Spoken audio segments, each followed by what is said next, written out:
আমাদের বাংলাদেশে এগুলো কি হইতেছে?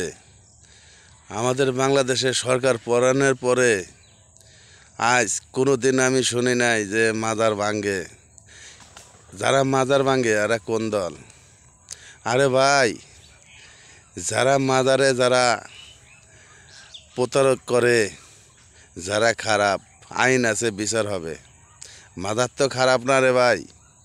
আপনারা মাজার ভাঙ্গেন, আপনারা আবার কোন মায়ের সন্তান? আজ কোনো দিন শুনি নাই যে মাজার ভাঙ্গে। আর সরকার পলানের পরে শুনতেছি সব মাজার ভাঙতেছেন। আপনারা কোন মায়ের সন্তান যে মাজার ভাঙ্গেন?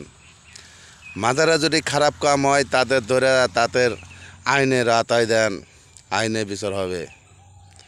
মাজার তো দোষ করে নাই রে ভাই। মাজার দোষ করছে? মাজার হলো পবিত্র জিনিস।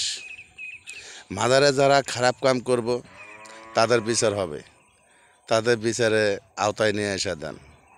যারা মাজারের দিয়ে টাকা কামাই করে খায় তাদের ধরেন, তাদের আইনের আওতায় দেন। আইন বিচার করবে, আদালত বিচার করবে। কিন্তু মাজার তো ভাই খারাপ না, মাজার তো ভালো। আপনারা মাজার কেন ভাঙ্গেন? মাজার আপনারা ভাঙ্গেন না, আল্লাহ গজব দিব আপনাদের উপরে। এই মাজারের যারা ফকির, অরিজিনাল যারা ফকির আছে, যারা ওলি আল্লাহ আছে, তাদের দোয়াতে আপনারা পুরে খারখার হয়ে যাবেন। কখনো মাজার ভাঙ্গেন না ভাই। আর বিচার আছে, আদালত আছে, বিচার করবে। বিচারে আওতায় দেন।